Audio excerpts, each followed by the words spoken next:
की मूरत माँ जग में तेरा साया, ममता की मूरत माँ जग में तेरा साया। तेरी मुस्कान रूहानी कहती तेरी कहानी, तेरे आंचल की छाया में हो, तेरे आंचल की छाया में सुख ही सुख पाया। ममता की मूरत माँ जग में तेरा साया।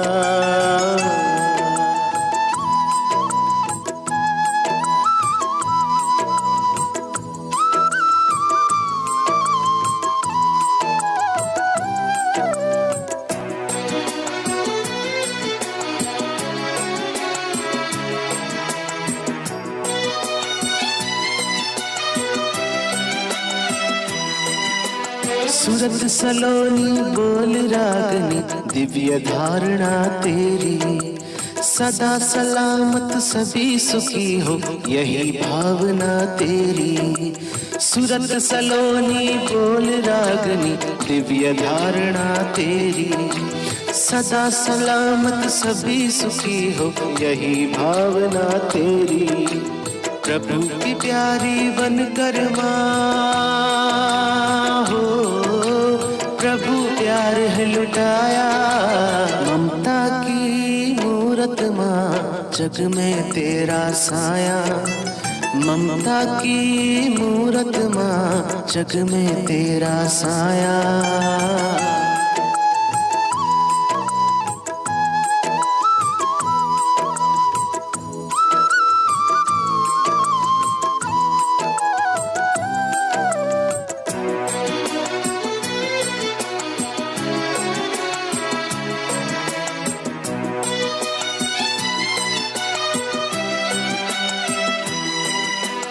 एक प्रभु से हो रिश्ता बन के फरिश्ता दिखाया, नाज है जग को तुम पर माँ तुझ में लक्ष्मी रूप पाया।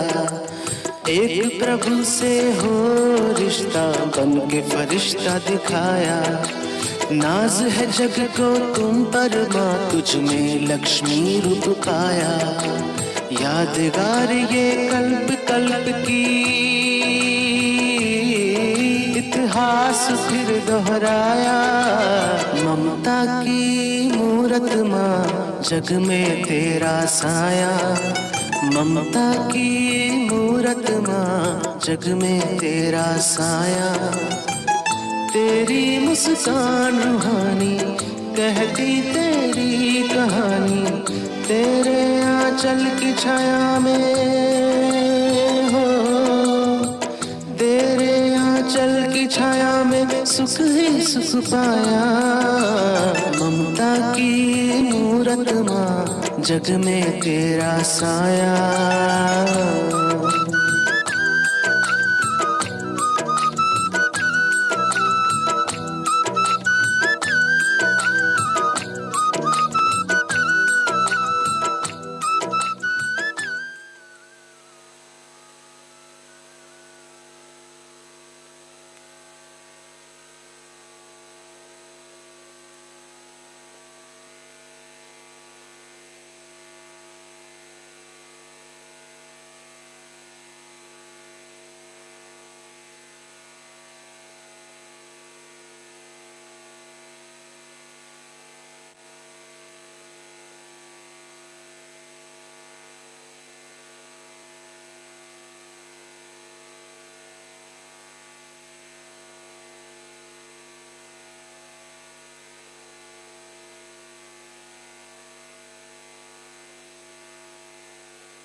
ओम शांति। आज 24 जून है मम्मा का दिवस आज ही के दिन 57 साल पहले 57 इयर्स पहले 24 जून 1965 को मम्मा ने अपना पुराना देह त्याग किया था। आज 57 साल हो गए, पर मम्मा की यादें तो सदा ताज़ी ही है। मम्मा ने इस यज्ञ को कैसे चलाया, संभाला, यज्ञ माता बनी, पहली एडमिनिस्ट्रेटिव हेड, मुख्य प्रशासिका बाबा ने मम्मा को बनाया। मेरा भी बहुत बड़ा सौभाग्य था कि मम्मा से मैंने पालना ली है, मम्मा की गोद ली है, मम्मा की मुरलियाँ सुनी हैं। कैसे मम्मा मुरली चलाती थी, एक एक पॉइंट की गहराई में ले जाती थी, कितना स्पष्ट करती थी हर बात। बाबा की मुरलियाँ तो सागर जैसी है, कभी एक पॉइंट फिर दूसरी पॉइंट, हाँ, लहरों की तरह सागर की। लेकिन मम्मा एक ही पॉइंट की गहराई में ले जाती थी, चाहे उसमें कोई नया बैठे, पुराना बैठे, सबको समझ में आ जाता था। तो मम्मा लास्ट दिनों में रमेश भाई के घर में थी, वहाँ भी हम गए थे। मम्मा ने वहीं से विदाई ली थी और मम्मा को पता था, सबको पता था कि अब ये आखिरी मिलन है। और मम्मा ने अंत में 24 जून को कैसे सबको अंगूर खिलाया, जो पहली खेप झोपड़ी के पास जो अंगूरों की थी, वो अभी तो अंगूर नहीं है, अभी तो फूलों की बेलें है, लेकिन उस समय अंगूर था और पहला ही खेप निकला था। और बाबा ने मम्मा से पूछा, मम्मा आप अंगूर खिलाएंगी? पता था बहुत दर्द है मम्मा को, लेकिन मम्मा का चेहरा कभी नहीं दिखाया कि कोई शरीर में तकलीफ़ भी है, व्याधि है। और बाबा को ना तो कभी नहीं करती थी, चाहे कुछ भी हो जाए। तो उसने कहा जी बाबा। और कैसे बाबा जानते थे कि ये जैसे इसे मम्मा विदाई भी लेगी। तो मम्मा का दिन तो अंगूर याद आते हैं। दादी जी कहीं से भी अंगूर ज़रूर मंगाती थी, अगर नहीं भी होता था तो भी ज़रूर मंगाती थी। और केवल यहाँ ही नहीं खाते थे, यहाँ जो अंगूर निकलते भी हैं अभी भी, ज्ञान सरोवर में शायद हो या ज्ञान विज्ञान भवन में भी निकलते रहे हैं। तो मम्मा तो दादी सब तरफ भेजती भी थी, सब तरफ भेजती थी। और हमारी मुन्नी बहन ने इसको पूरा फॉलो किया है। वो भी मम्मा का भोग, मम्मा की टोली, मम्मा वो फल कैसे मुख्य सेंटरों पर अभी भी भेजते हैं। तो ये मम्मा की यादें तो कभी भूल ही नहीं सकती। तो आज सुनेंगे हम मम्मा की सारी मुरली। बहुत गहरी भी है और एक ही पॉइंट है और हम सब के लिए है, चाहे कोई नया हो चाहे पुराना हो, सब के लिए है ये आज की मुरली। तो पूरी 4 पेज की मुरली मम्मा की ही है। तो सुनेंगे। मम्मा के पुण्य स्मृति दिवस पर 57 ईयर्स। मम्मा के पुण्य स्मृति दिवस पर प्रातः क्लास में सुनाने के लिए मातेश्वरी जी के मधुर महावाक्य। और ये मुरली जो मम्मा की रिवाइज कर रहे हैं ये 15/12/63 की है, 15/12/63। हेडिंग है कर्म ही सुख और दुख का कारण है। भगवान हमें दुख नहीं देता, कोई भी किसी को दुख नहीं देता। हमारे कर्म ही हमारे दुख का कारण है। तो कर्म ही सुख और दुख का कारण है, ये हेडिंग है। ये तो सभी मनुष्य जानते हैं कि जीवन में दुख और सुख कर्म के आधार से प्रारब्ध रूप में चलते हैं। कर्म के आधार से सुख और दुख प्रारब्ध रूप में चलते हैं। जरूर पहले ऐसे कर्म किए हैं जिसकी प्रारब्ध दुख या सुख के रूप में भोगनी होती है। तो सुख और दुख का संबंध हो गया किससे? कर्म से। तो आत्मा इस चक्र में आती है, जन्म मरण का चक्र, फिर कर्म फल का चक्र, फिर कर्म फल पाप पुण्य का चक्र, कौन से कर्म, फिर सुख दुख का चक्र। इन चक्रों में आत्मा आती है। तो मम्मा कहती है तो सुख और दुख का संबंध हो गया है कर्म से।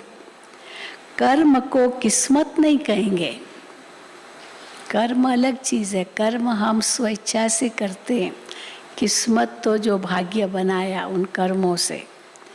कर्म को किस्मत नहीं कहेंगे। हाँ, ऐसे नहीं जो किस्मत में होगा वही करूँगा, नहीं, जो करूँगा वही किस्मत बनेगी। तो कर्म को किस्मत नहीं कहेंगे।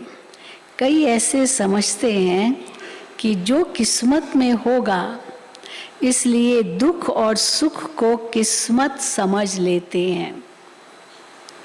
ये तो ऐसे हुआ, ये दुख या सुख मिला, फिर कहेंगे क्या करे किस्मत मेरी। ये तो ऐसे हुआ जैसे ये किस्मत कोई भगवान ने बनाई है या किसी और ने बनाई है। जो किस्मत में होगा तो क्या किसने बनाई किस्मत? किसी और ने बनाई क्या, या भगवान ने बनाई? इसलिए कहते हैं जो किस्मत में होगा। किस्मत भी तो हमने ही बनाई है अपने कर्मों से। जैसे ये किस्मत कोई भगवान ने बनाई है या किसी और ने बनाई है, इसीलिए कह देते हैं कि जो किस्मत में होगा। लेकिन ये समझना भी बहुत ज़रूरी है कि किस्मत भी किसने बनाई? किसने बनाई किस्मत? किस्मत कोई परमात्मा ने नहीं बनाई है। हमारी तकदीर कोई भगवान ने नहीं बनाई है, हमने ही अपने कर्मों से बनाई है। किस्मत कोई परमात्मा ने नहीं बनाई है। ऐसे भी नहीं कि किस्मत कोई पहले से ही बनी पड़ी है, हमने बनाई किस्मत। तो ऐसे नहीं पहले से बनी पड़ी है किस्मत, नहीं। ये दुख व सुख जो मनुष्य भोगता है, उस दुख सुख को बनाने वाला भी मनुष्य ही है, क्योंकि कर्म करने वाला मनुष्य है। इसलिए ये रेस्पॉन्सिबिलिटी अपनी हो गई। दुख मिलता है, सुख मिलता है, ये हमारी ही जिम्मेदारी है, हमारे कर्मों पर आधारित है। इसलिए ये रेस्पॉन्सिबिलिटी अपनी हो गई। जो करनी सो भरनी, ये तो कॉमन कहावत है। और जो करेगा सो पाएगा, तो करनी और भरनी दोनों मनुष्य की है। तो और जो करेगा सो पाएगा। गीता में भी वर्णन है कि जीव आत्मा अपना ही मित्र है और अपना ही शत्रु है। बहुत गहराई है इसके अंदर ना। जीव आत्मा अपना ही मित्र है, अपना ही शत्रु है, गीता में आता है। ऐसे नहीं कहा कि मैं तुम्हारा शत्रु हूँ। भगवान ने ऐसे नहीं कहा मैं तुम्हारा शत्रु हूँ, मैं तुम्हारा मित्र हूँ, ये नहीं कहा। लेकिन क्या कहा? जीव आत्मा अपना ही मित्र है, अपना ही शत्रु है। नहीं, जीव आत्मा अपना शत्रु और अपना मित्र है, इसलिए अपने साथ मित्रता और अपने साथ शत्रुता, दुख और सुख करने वाला खुद मनुष्य हुआ।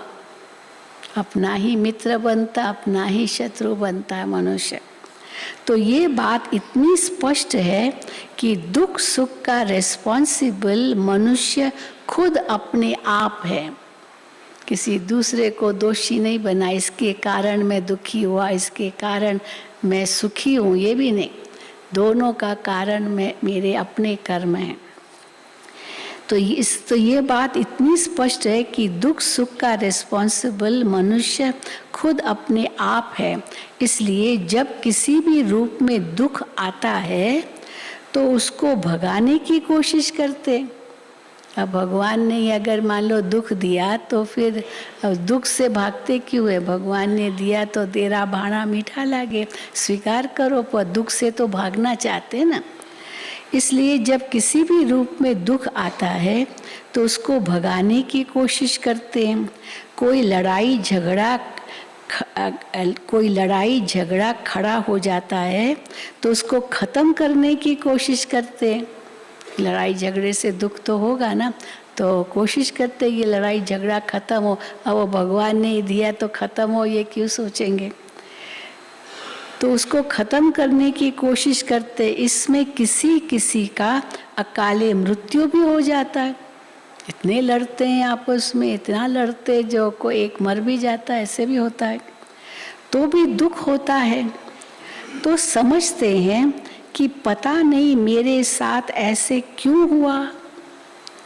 फिर उसी वेग में जोश में आकर भगवान को भी गाली देने लग पड़ते हैं।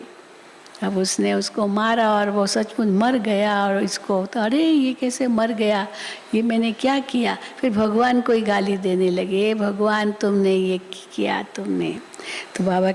तो मम्मा कहती है फिर उसी वेग में जोश में आकर भगवान को भी गाली देने लग पड़ते हैं। अभी तुम्हारे आगे ये जो बातें आई, ये किया किसने?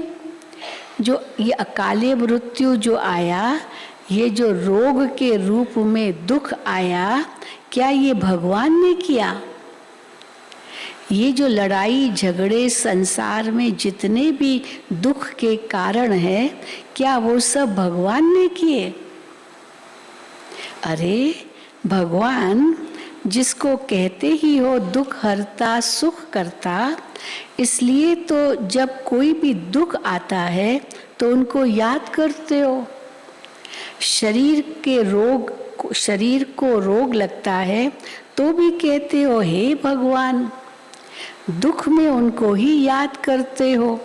अगर उसी ने दिया, ये रोग भी उसी ने दिया, दुख भी उसी ने दिया, तो जो दुख देने वाला है उसको क्या करना चाहिए बताओ? अब उसने ही दुख दिया तो क्या करना चाहिए दुख देने वाले को? बताओ। हाँ, मम्मा पूछ रही, बताओ। भला ये भी तो सोचना चाहिए कि दुख के समय जो याद आता है उनके लिए तो कह भी नहीं सकते कि ये दुख उसने दिया। अब दुख के समय भगवान याद आया तो हम ऐसे कैसे कहेंगे भगवान ने ही दुख दिया? वो तो दुख के समय याद आया ताकि उससे सुख मिले, तो उसने कैसे दुख दिया होगा? भला ये भी तो सोचना चाहिए कि दुख के समय जो याद आता है उनके लिए तो कह भी नहीं सकते कि ये दुख उसने दिया। ये भी तो समझने की बात है ना। जब याद करते हैं तो ज़रूर उनका संबंध हमारे साथ कोई दूसरी बात का है, न कि दुख देने का है, सुख देने का। इसीलिए तो दुख के समय उनको याद करते हैं, न कि दुख देने का है। इससे सिद्ध होता है कि दुख का कारण अथवा इसका रिस्पॉन्सिबल जिम्मेदार कोई और है, भगवान नहीं है। उसमें भी कोई तीसरा तो है नहीं। हम तीसरा तो कोई है नहीं। क्यों? केवल दो ही है, एक मैं और दूसरा मेरा रचयिता, बस। अब या तो दुख मैंने अपने कर्मों से लिया, तो या तो दुख भगवान ने दिया। अब दोनों में से एक होगा ना जिसने दुख दिया। एक मैं और दूसरा मेरा रचयिता, बस दो ही चीजें हैं ना। एक मैं उनकी रचना या उनकी संतान कहो, और दूसरा है बाप। तो ये बाप रिस्पॉन्सिबल है या मैं रिस्पॉन्सिबल हूँ? मेरे दुख का कारण भगवान है या मैं खुद हूँ? लेकिन जब मेरे पास दुख आता है तो मुझे दिखाई ऐसे पड़ता है जैसे उस रचयिता ने ही मुझे दुख दिया है। दोष भगवान पर धरते, भगवान इतना दुख क्यों दिया? जैसे उस रचयिता ने ही मुझे दुख दिया है। अंदर से लगता भी है कि वो तो मेरा सुखदाता है। मुख से भले कह देंगे भगवान क्या इतना दुख क्यों दिया, अंदर में लगता है कि वो तो सुखदाता है। जैसे सुख के लिए सहारा मांगते हैं कि हे भगवान, सुख के लिए सहारा मांगते हैं, हे भगवान ये दुख दूर करना, भगवान मेरी आयु बड़ी करना। देखो आयु के लिए भी मांगते हैं, मेरी आयु बड़ी करना। तो आयु की भी और दुख की भी, शरीर के रोग की भी, और जो भी लड़ाई झगड़े, कोई भी ऐसा अशांति का कारण आता है तो भगवान से मांगते हैं शांति हो, बड़ी आयु हो, दुख न हो आदि। तो किसी भी बात से जब कुछ दुख या कष्ट होता है तो कष्ट में याद भी उसे करते हैं और उसकी मांग भी उससे करते हैं। क्या चाहिए वो भी मांगते उसी से ही है, और दुख दूर करने लिए भी उसी को कहते हैं। जब उससे ही मांग करते हैं तो ज़रूर वो उसका दाता है। जिस चीज़ की मांग करते हैं उसका वो दाता है, और वही हमको सुख देने वाला है। माना इन सब बातों का इलाज केवल उनके पास ही है। जो भी दुख के कारण बने उसका इलाज एक उनके पास ही है। ऐसे ही सिर्फ याद नहीं करते भगवान को, हम ऐसे ही याद नहीं करते हैं। इलाज है उनके पास दुख का, इसलिए याद करते हैं। उनके पास इलाज है। तो ये सभी हमारी जो हैबिट चलती है, आदत होती है ना, दुख आया हे भगवान, तो आदत है। तो ये जो हमारी हैबिट है, आदत है, भले जानते हैं या नहीं जानते हैं, लेकिन भगवान को दुख के समय याद जरूर करते हैं। कोई भी बात होती है तो मुख से निकलता है, अंग्रेजी शब्द मम्मा ने कहा, ओ माई गॉड, ओ माई गॉड, हे भगवान, हाँ ऐसे कहते ना मुख से, ओ माई गॉड। भले कोई जाने न जाने कि वो गॉड कौन है, क्या है, पर मुख से निकलता ज़रूर है। तो ये भी समझने की बात है कि आखिर भी हम जिसको याद करते हैं, क्या उनका हमारे इन सभी दुखों से कोई कनेक्शन है? क्या वो दुख का दाता है या उनका कनेक्शन सुख देने से है? ये तो हमारी याद से भी सिद्ध होता है कि उनका कोई दुख देने का काम है ही नहीं, दुख देने का काम है ही नहीं। अगर देता, अगर परमात्मा दुख देता तो याद क्यों करते? दुख देने वाले के लिए तो अंदर गुस्सा आता है, इसने मुझे इतना दुख दिया है, मैं क्या करूँ, कितना गुस्सा आता है। तो दुख देने वाले भगवान के लिए ऐसे थोड़ी कहेंगे, भगवान तो दुख में याद आता है कि वो सुख देवे। दुख देने वाले के लिए तो अंदर गुस्सा आता है, सोचते हैं कि इसके लिए पता नहीं क्या करें। परंतु भगवान के प्रति तो सदा और दुख के समय तो खास प्रेम आता है, सदा प्रेम भगवान से आता है। दुख के समय तो खास प्रेम आता है, अंदर से आता है कि जैसे वो हमारा कोई बड़ा मित्र है। अंदर वो खुशी आती है तो जरूर उनका हमारे साथ सुख का संबंध है। तो दुख का कारण जरूर कोई और है, अभी और कोई तीसरा तो है ही नहीं। एक मैं, दूसरा वो, तो जरूर मैं रिस्पॉन्सिबल हुआ। या तो मैं जिम्मेदार हूँ या तो भगवान जिम्मेदार है। अब भगवान तो जिम्मेदार है ही नहीं, मम्मा ने सिद्ध कर दिया, तो फिर दूसरा तो मैं ही हूँ, तो मैं ही जिम्मेदार हूँ। तो ज़रूर मैं रिस्पॉन्सिबल हुआ। तो जिस चीज़ के लिए मैं निमित्त हूँ और मैं ही दुख में दुखी होता हूँ और पैदा भी मैं अपने से अपने आप करता हूँ, तो ये देखो कितनी बेसमझी है जो भगवान को जिम्मेदार बना दिया मेरे दुख का, जबकि मैं ही पैदा करता हूँ। जिस चीज़ से छुटकारा चाहते हैं वो चीज़ मैं अपने लिए खुद ही बनाता हूँ। कितना बेसमझ हो गया। अब मैं चाहता हूँ इससे मैं छूटूं और मैं खुद ही अपने लिए वो दुख का कारण बनाता हूँ। आश्चर्य की बात है ना, मनुष्य चाहता नहीं है फिर भी दुख बनता जाता है। अब दुख अपने लिए चाहता नहीं है पर फिर भी दुख बनता जाता है। क्यों बनता जाता है? कर्म ही ऐसे करेगा तो दुख बनेगा ना। मनुष्य चाहता नहीं है फिर भी दुख बनता जाता है, तो जरूर वो कोई बात से अनजान है, बेसमझ है। पता है हाँ, कोई अपने को दुख नहीं देना चाहता है, पर फिर भी ऐसे कर्म करता है तो दुख उसको अनुभव होता है। तो अनजान हुआ ना, उसको पता ही नहीं कि मुझे कौन सा कर्म करना चाहिए। तो ज़रूर वो कोई बात से अनजान है, बेसमझ है। तो जिस बात का पता नहीं लगता है उसका पहले पता निकालना चाहिए। पता निकालना चाहिए क्यों मुझे दुख मिलता है। ज़रूर मुझे उसकी कुछ नॉलेज, समझ होनी चाहिए। तो इसी समझ की पहले खोज करनी चाहिए। अब मेरे पेट में दर्द हुआ, क्यों हुआ समझो। ज़रूर कुछ ऐसे गलत खाना खाया होगा, ज़रूर कुछ ऐसे गलत टाइम पर किया होगा, ज़रूर कुछ तो कारण मैं ही हूँ ना। थोड़ी भगवान को कि ये भगवान तुमने मेरे पेट में दर्द किया, मेरा ही कारण होगा ना।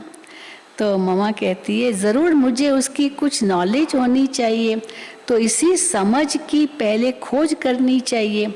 परंतु आश्चर्य है कि आज तो ऐसी बात समझने के लिए भी देखो कोई बेचारे कितने बहाने देते हैं।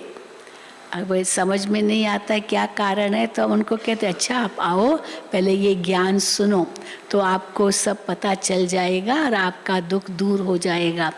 तो कहते फुर्सत नहीं, अब आपको फुर्सत नहीं और फिर कहते क्या कारण है दुख का, तो आओ तो समझो ना। आप तो समझने के लिए भी तैयार नहीं, बस और भगवान को ही दोष देते रहते। तो मम्मा कहती है उनका तो परंतु आश्चर्य है कि आज तो ऐसी बात समझने के लिए भी देखो कोई बेचारे कितने बहाने देते हैं।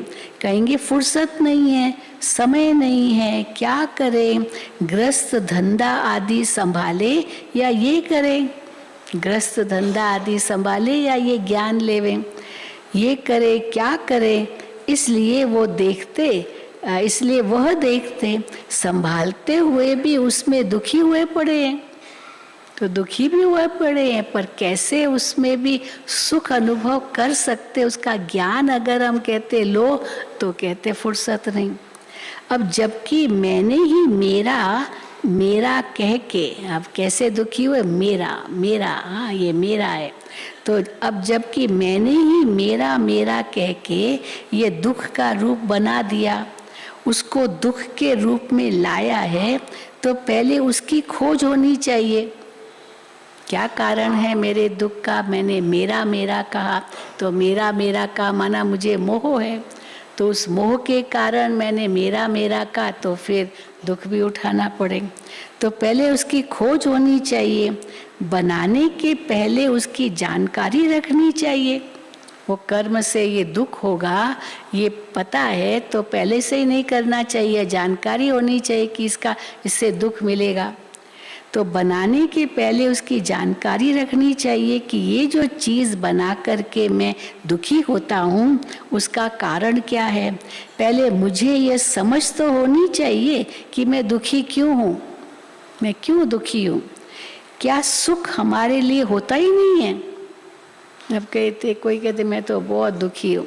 अरे क्यों दुखी हो? क्या तुम्हारे लिए कोई सुख है ही नहीं क्या? इसका भी तो पता निकालना चाहिए ना, क्यों दुखी है। इसी जानकारी के लिए यहाँ बताया जाता है कि जिन चीज़ों को तुमने मेरी समझा है यही दुख का कारण है। ये मेरा अधिकार है, ये मैं ही कर सकता हूँ, मैं ही क्या और भी कर सकते, इसमें क्या है। तो परंतु जो उसके ऊपर जो हम अपना वर्चस्व रखते, अपना अधिकार रखते, उसी से दुखी हो जाते हैं। तो यही दुख का कारण है। दुख मिटाने का इलाज क्या है वो भी जीवन के लिए जानना बड़ा आवश्यक है। परंतु जानते हुए भी कहते हैं क्या करें, कैसे करें, क्या अपना ग्रस्त व्यवहार छोड़ दें। फिर आखिर यहाँ तक पहुँचते हैं, सब छोड़ दें, या तो कहते हैं बस उससे तो मर जाएं। हाँ, मर जाएंगे तो छूट जाएंगे, लेकिन और ही क्या छूटेंगे, और ही बढ़ जाएगा।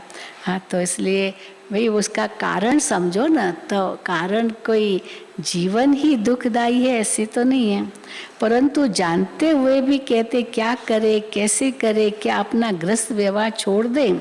तो हाँ, मम्मा कहती है तो आश्चर्य लगता है कि देखो मनुष्य की बुद्धि जो समझ मिलते भी उसे धारण नहीं कर पाते।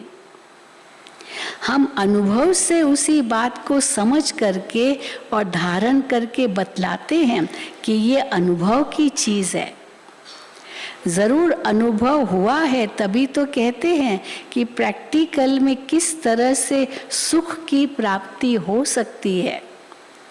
जो बहुत काल की आश रखते आए हैं, अभी वो जो सुख दाता है वो स्वयं हमको अपना ये परिचय दे रहा है कि हे बच्चे तुम दुखी क्यों हुए हो।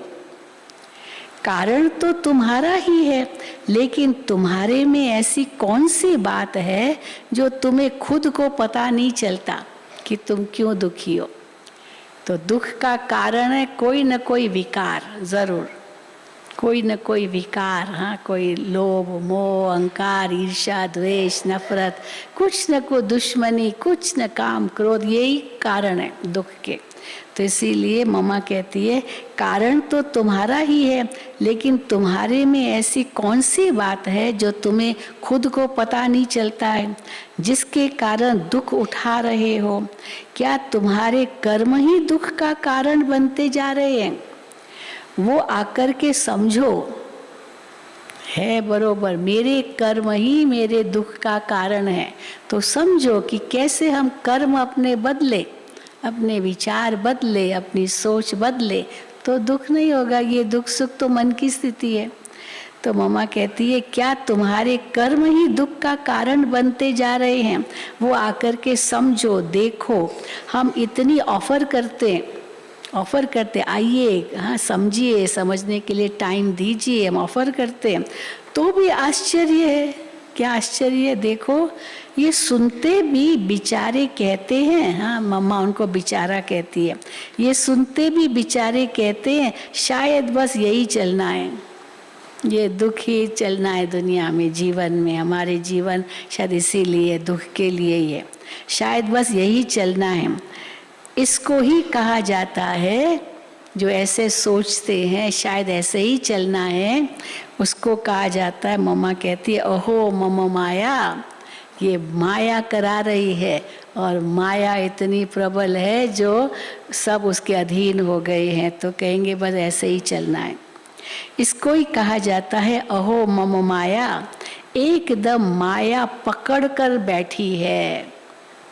अगर दुख उठा रहे हैं, दुख अनुभव कर रहे हैं, माना माया उसको पकड़ के बैठी है। अब हमको तो पकड़ के नहीं बैठी है ना। हम क्या कहेंगे, जो समझते हैं कि हम तो बाबा ने बहुत सुख दिया है, हाथ उठाओ, हाँ देखो सब हाथ उठाएंगे। माया ने तो नहीं पकड़ा है ना। अगर माया ने पकड़ा है तब कहेंगे कि हाँ हम बहुत दुखी हूँ। तो मम्मा कहती है और चाहते भी जिस चीज के लिए सारा दिन माथा कुटी करते हैं, सुख के लिए तो करते हैं, किस लिए करते हैं? वही बाप सामने से बतलाते हैं कि बच्चे तुम्हारे सुख का कारण और दुख का कारण क्या है। तो आकर के समझो तो आपको पता चल जाएगा कि मेरे दुख का कारण मेरे ही विचार है, मेरा ही कर्म है, मेरा ही व्यवहार है, हम और किसी को दोष न दें। बाप खुद कहते हैं, मैं तुम्हारे सभी दुख हरने और तुमको सुख देने आया हूँ। तब तो गाते हैं ना, दुख हरता सुख करता। कभी ऐसे नहीं कहते, क्या नहीं कहते, हमेशा की यही कहेंगे, परमात्मा सदा दुख हरता सुख करता है। कभी ऐसे नहीं कहते कि आज दुख करता सुख करता हो गया भगवान, आज दुख करता और सुख हरता हो गया, ऐसे नहीं कहेंगे। नहीं, तो हर दुख का वो हरता है। बाप कहते हैं, बच्चे मैं आया ही हूँ तुम्हारे दुख हरने, लेकिन उसके लिए तुम्हें ऐसे कर्म करना सिखाऊंगा जिससे तुम्हारे दुख नष्ट हो जाए। कर्म करना सिखाता हूँ जिससे तुम्हारे दुख नष्ट हो जाए। सिर्फ मैं जो सिखाता हूँ, समझाता हूँ, उसको समझ करके वो पुरुषार्थ करो, परिवर्तन लाओ अपने में। अभी बड़ों के पास जाएंगे, हाँ हमको फलाने ने बहुत दुख दिया, भाई तुम भी तो बदलो ना, वो तो बदलेगा पर तुम भी तो बदलो ना। मुझे नहीं बदलना, वो ही बदलेगा, वो भी नहीं बदलेगा, मैं भी नहीं बदलूंगा, तो दोनों दुखी हो जाओ और क्या। तो मम्मा कहती है, उसके लिए तुम्हें ऐसे कर्म करना सिखाऊंगा जिससे तुम्हारे दुख नष्ट हो जाए। सिर्फ मैं जो सिखाता हूँ, समझाता हूँ, उसको समझ करके वो पुरुषार्थ करो जिससे दुख नष्ट हो जाए। तुम्हारे ही दुख नष्ट करने की मैं शिक्षा देता हूँ। जिसको धारण कर लो, क्योंकि तेरी चीज है ना, तुमको ही तो धारण करना है।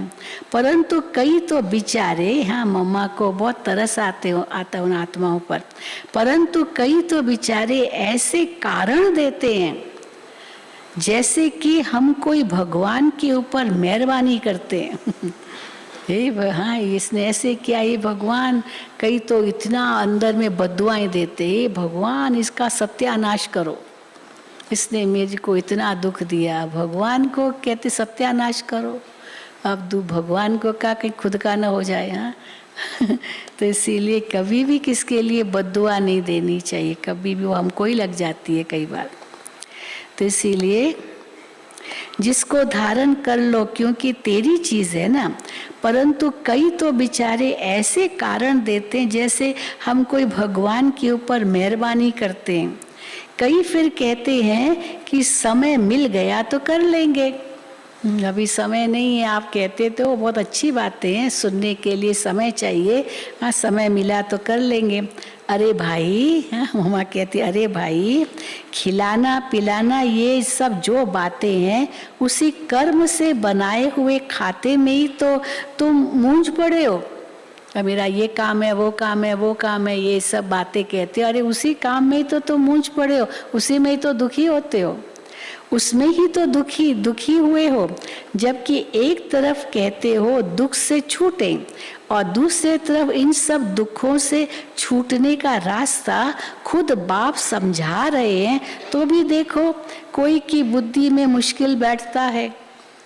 इसी प्रकार माया इन 5 विकारों को कहा जाता है, परंतु मनुष्य बेचारे फिर भी धन संपत्ति को माया समझ लेते हैं, है ना।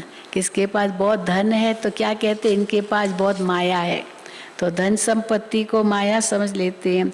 कई फिर शरीर को भी माया कह देते हैं, उससे बचने के उपाय करते रहते हैं। परंतु बाप कहते हैं कि तुम्हारे दुख का कारण कुछ और है। हाँ, न ये शरीर है, न कोई वस्तु है, न कोई व्यक्ति है, उसका कारण कोई और है। यह प्रकृति तो मेरी रचना है। अब प्रकृति कोई दोष देते, यही दुख दे रही है प्रकृति। अब ये प्रकृति तो मेरी रचना है जो अनादि है, वो कोई दुख का कारण नहीं है। तुम्हारे में एक्स्ट्रा अलग से कोई चीज आई है जो दुख का कारण है, बाद में आई है, पहले नहीं थी तो सुख था, फिर एक्स्ट्रा चीज कोई आई तो दुख शुरू हुआ। जो दुख का कारण है उसको ही 5 विकार माया कहा जाता है। अब विकार कोई शरीर नहीं है, संसार विकार नहीं है। हाँ, ये सब जो भी चीजें ये विकार नहीं है। धन संपत्ति विकार नहीं है।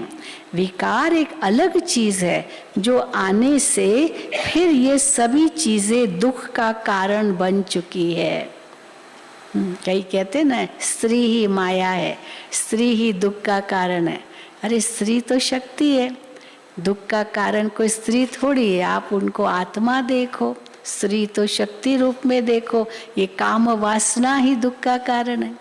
हाँ, ये धन संपत्ति माया है। अरे लोभ मत रखो ना, धन संपत्ति तो सुख की चीज है। फिर कहेंगे बाल बच्चे माया है। अरे मोह मत रखो ना, बाल बच्चे थोड़ी माया है, वो तो कितने प्यारे बच्चे होते हैं। तो मम्मा कहती है विकार एक अलग चीज है जो आने से फिर ये सभी चीजें दुख का कारण बन चुकी है। नहीं तो ये सब पदार्थ आत्मा के सुख के लिए है। इस संसार में सब कुछ सुख के लिए है। उनके लिए ये संपत्ति धन आदि जो है वो सब सुख के कारण है। लेकिन इन सभी बातों का पूर्ण ज्ञान न होने के कारण ये सब चीजें दुख में आ गई है। ऐसे भी नहीं कि मैंने ये जो अनादि रचना रची हुई है, हाँ, भगवान ने जो अनादि रचना रची हुई है वो कोई दुख का कारण है। इसलिए वो कहते हैं ना, ये भगवान ने दुनिया रची क्यों? जैसे कि ये रचना दुख का कारण है तो ये भगवान ने रची तो भगवान कोई दोष देते, ऐसी दुख की दुनिया बनाई क्यों? तो मम्मा कहती ऐसे भी नहीं कि मैंने ये जो अनादि रचना रची हुई है वो कोई दुख का कारण है। नहीं, दुख के कारण तुम बने हो। हाँ, तुम बने हो। मम्मा कहती है दुख के कारण तुम बने हो। तुम्हारे में कोई और अलग चीज आई है, वो अलग चीज है ये माया 5 विकार। अभी उसी को तुम्हें निकालना है। जो अलग चीज आ गई उसी को तुम्हें निकालना है। मनुष्य फिर कह देते हैं ये सब भगवान ने दिया है। अगर भगवान ने दिया है, हाँ, माना ये जो कुछ भी है मेरे पास ये सब भगवान का दिया हुआ है, मानो जो कुछ भी है आपके पास ये सब भगवान का दिया हुआ है, तो वो सुख की चीज दी होगी ना, कोई दुख की चीज थोड़ी दी होगी आपको, वो सुख की चीज दी होगी ना। इसमें तुमने विकार डाल करके इन सभी चीजों को खराब कर दिया है। इन सब चीजों को खराब कर दिया है विकार डाल करके। इसलिए बाप कहते हैं तुम इन विकारों को निकाल दो तो सदा के लिए सुखी हो जाएंगे। ये सारी बातें समझने की है। सब बातें मम्मा ने बताई, फिर इसका डिटेल और चाहिए तो उसके लिए आके समझो। सारी बातें समझने की है, इसके लिए थोड़ा टाइम तो देना होगा। दुखों को नाश करने की विधि सीखनी होगी। कैसे दुखों को नाश करे वो विधि सीखनी होगी। इसके लिए कहते हैं बार बार आओ कुछ समझो। हाँ, बार बार यही कहते हैं आओ आओ। हाँ, इसके लिए कहते हैं बार बार आओ कुछ समझो। परंतु ऐसे नहीं अच्छा चलो आते भी हैं समझने के लिए, समझा 1 घंटा उनको समझाया, फिर मम्मा कहती है परंतु ऐसे भी नहीं यहाँ से सुना और बाहर गए फिर बात खत्म, फिर भूल गए, फिर वही बात। कई फिर कह देते हैं ये तो बड़ों या बूढ़ों का काम है, जो बड़े बुजुर्ग हैं उनके लिए ये सारा ज्ञान है। अभी तो हम जवान हैं, अभी तो खाओ पियो मौज करो। हाँ, इसलिए ये तो बूढ़ों के लिए है। तो मम्मा कहती है कोई फिर कह देते ये तो बड़े या बूढ़ों का काम है। क्या जीवन बनाना ये बूढ़ों को ही जरूरी है? अब उनका जीवन तो पूरा हो गया, अभी तो ये जवानों के लिए ही है ना, अभी तो जीवन उनका बाकी बहुत पड़ा है। तो इसीलिए क्या बूढ़ों का काम है? माना बूढ़े ही अपना जीवन बनाएंगे, जवान नहीं बनाएंगे क्या? तो मम्मा कहती है क्या जीवन बनाना ये बूढ़ों को ही जरूरी है? बूढ़ा तो वो हुआ अब किसको मम्मा बूढ़ा कहती है? बूढ़ा तो वो हुआ जो उल्टी सीढ़ी चढ़ जाते हैं फिर देख करके उतरते हैं। बहुत दुख लिया, बहुत दुख लिया। कई माताएं भी कहते अरे शादी नहीं करती तो कितना अच्छा था, अभी कर ली, शादी बर्बादी हो गई, अभी कर ली तो फिर चढ़े सीढ़ी फिर उतरो। तो इसलिए कुमारियाँ कहती है भाई मुझे इनमें नहीं जाना है। तो इसीलिए मम्मा कहती है बूढ़ा तो वो हुआ जो उल्टी सीढ़ी चढ़ जाते हैं फिर देख करके उतरते हैं। उससे तो क्यों नहीं सीढ़ी चढ़ने से पहले ही संभल जाए पहले से ही कि हमको जीवन कैसे चलाना चाहिए। इसलिए उनको राय देंगे, हाँ मम्मा कहती है उनको राय देंगे कि इन बातों को समझ करके अपने जीवन में दुख की जो जड़ है, दुख का जो कारण है, उसको मिटाने का पूरा पूरा यत्न करना चाहिए। भगवान बाप जो सबका पिता है, उस पर जो हमारा हक है उसको भी समझना है और वो हक लेना है। भगवान पर हमारा हक है, वो हक लेना है भगवान से। खाली ऐसे थोड़ी उनको बाप कहना है। पिता कह दिया, परम पिता हे परमात्मा, आप पिता माता पिता हो, लेकिन केवल कहना ही थोड़ी, हक लेना है भगवान से। खाली ऐसे थोड़ी उनको बाप कहना है, लेकिन उनके द्वारा हमें क्या प्राप्ति करनी है उसको भी तो कोई आकर के सुने और समझे। हम सबको ऑफर तो करते ही रहेंगे, आओ आकर समझो। आगे भी निमंत्रण और संदेश देते ही रहे हैं। फिर कोर्टों में कोई जागते हैं, संदेश तो सबको देते रहते हैं, क्या नहीं सेवाएं होती रहती है। हाँ, अभी भी देखो टीवी के माध्यम से तो कितनी सेवाएं होती है।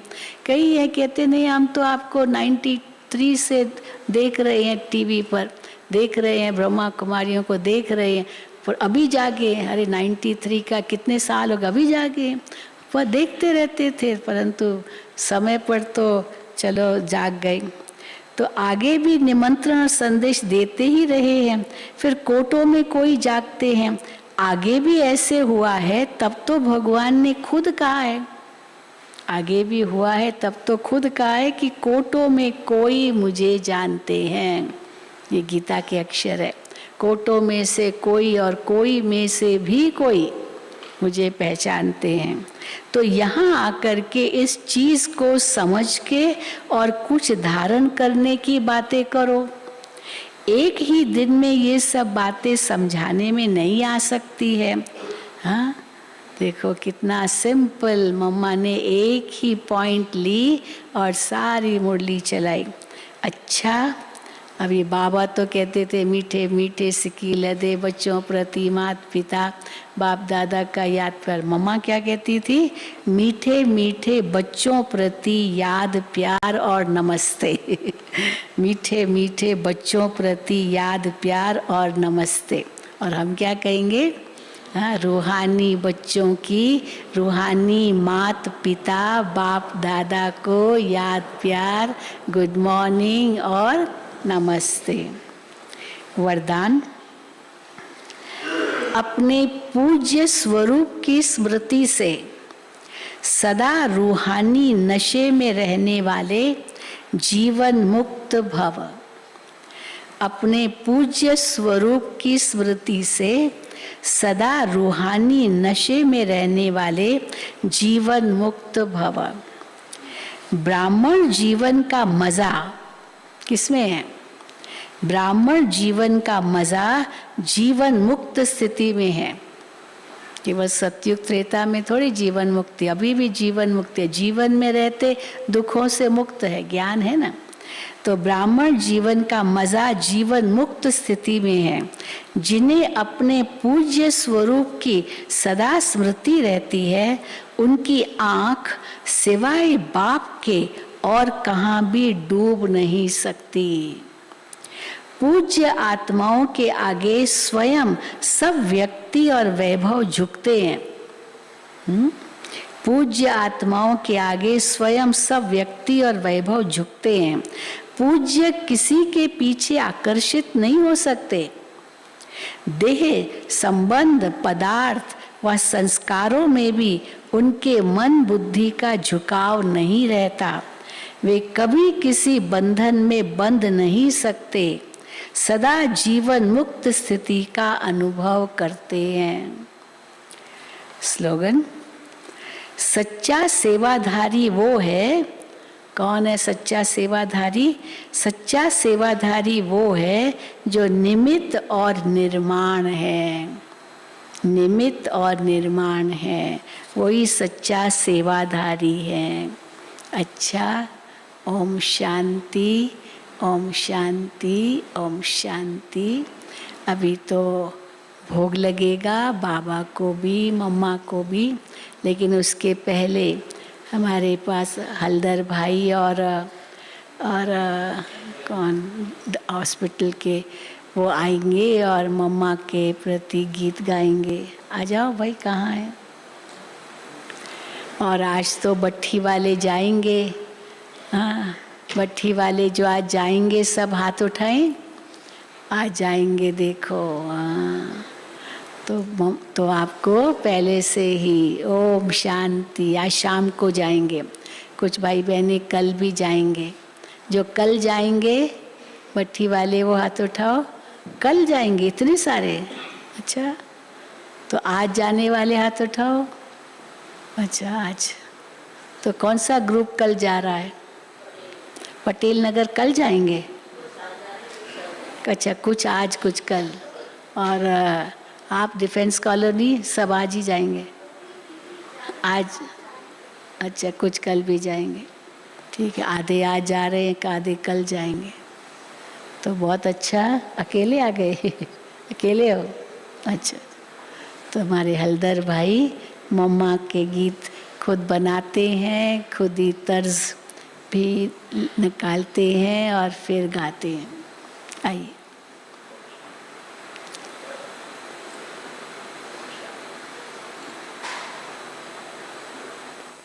तुम कहाँ क्या कर रही हो, कुछ माह में बतलाओ। संपन्न बन गई शीघ्र कैसे, राज वो समझाओ। गोद ले लो मीठी मीठी, आओ लोरी सुनाओ। तेरी याद आई मम्मा, तुम भी तो आ जाओ, तुम भी तो आ जाओ।